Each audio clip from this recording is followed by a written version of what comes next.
To slab or not to slab? That is the question, and let's get into it.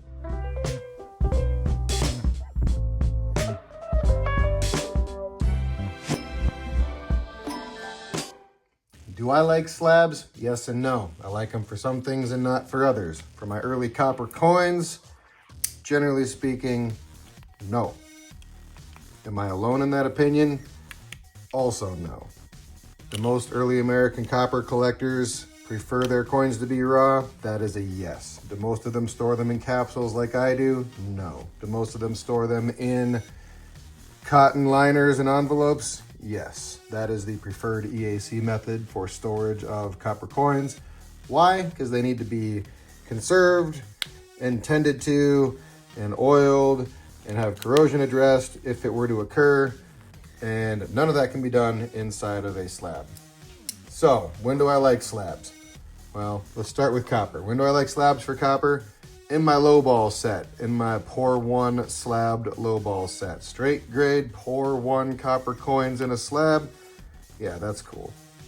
That is my wreath scent. I do enjoy it. When else? Really high grade mint state coins, particularly in cool old holders.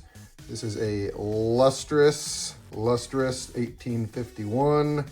I know the variety, I have it somewhere, I don't know what it is offhand, but that one in a slab, yeah, we can do that one in a slab.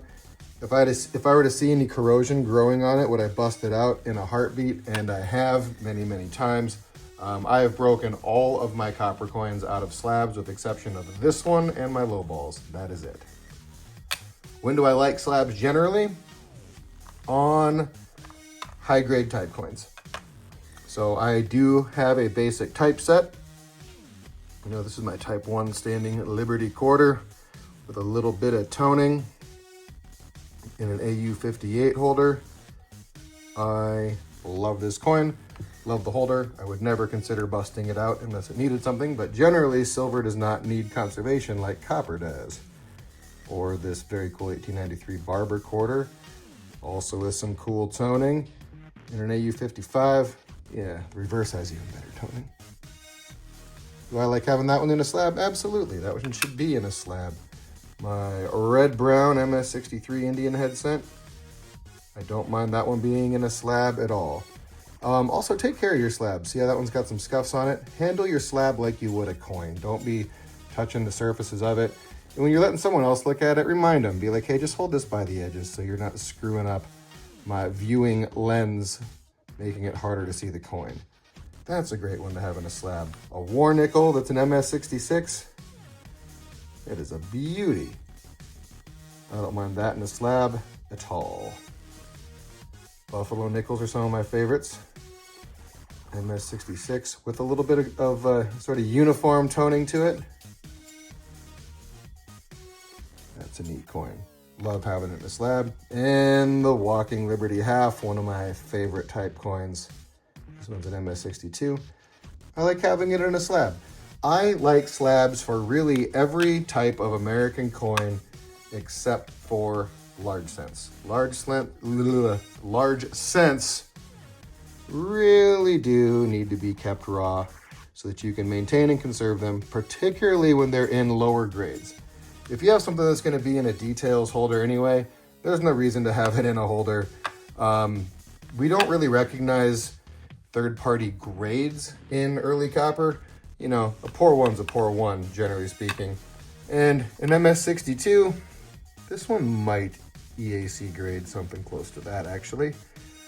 But in terms of really anything that is in the good to AU extra fine range, the third-party grade is so far off of what the EAC grade is that the grade itself doesn't matter. As far as authenticity goes, yeah, maybe on some coins. Definitely not on 1794s. Those are generally well-known and easy to determine if they are counterfeits or not. I've yet to see a good one. If someone could buy me a nice counterfeit 1794 that attributes, my mind would be blown. There may be some decent electrotypes out there that might fool some people, although I don't think the edge lettering devices are going to be there on an electrotype. I'm sure they're not. So really, authenticity, don't really care. The slab grade, don't really care. The lack of ability to conserve and maintain your coins, that bothers me. I have no reason in the world to keep my copper in slabs, but for type coins, yeah, absolutely love it. But wait, there's more! Third-party grading companies do slab counterfeit coins all the time. It's happened often. I'll show you a couple.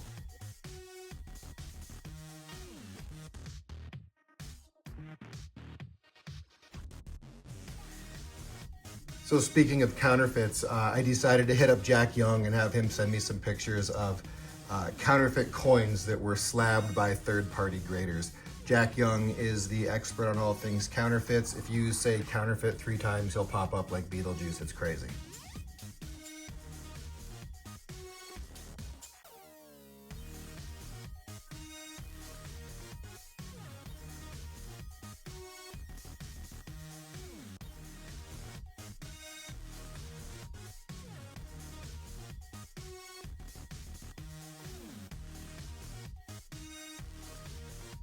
So those were all counterfeit coins in authentic third-party slabs. Not counterfeit slabs, authentic slabs. Another thing about Jack, he's so into counterfeits. You know, this is my signature coin, the channel's signature coin, this S69. Jack's signature coin is one of the ones I just showed you. I'll show you a couple more pictures. It is a super cool 1796 large cent counterfeit struck over an authentic US braided hair large cent. It's one of my favorite coins ever, and it's fake.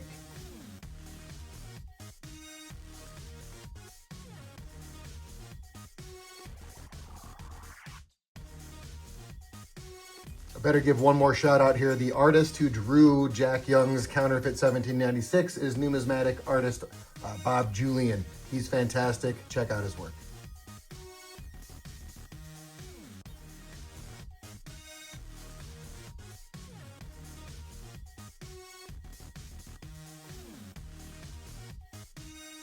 And also their grading is inconsistent as could be. I'll throw in a couple of photos that I took of the projector screen at the EAC course I took last summer at the ANA of a couple of examples of coins that were graded, cracked out, and sent right back in and got drastically different grades from the same grading company for the same coin with nothing having been done to them in between the crack out and resubmission.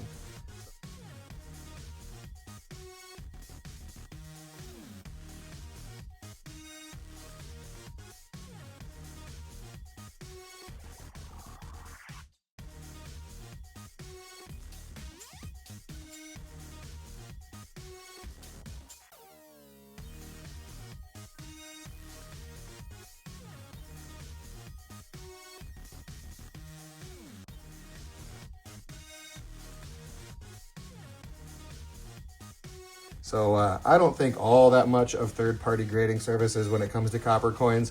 I think they usually do fine on type coins, particularly, you know, nicer, higher grade type coins.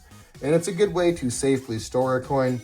I will say that although EAC generally frowns on slabbing, the one exception is whenever a collection is going to go to auction, they almost always have the coins slabbed and graded, just because they seem to sell better at auction when they're slabbed and graded. But if I'm buying a coin from another EAC member, first of all, I don't care what the third-party grade says it is.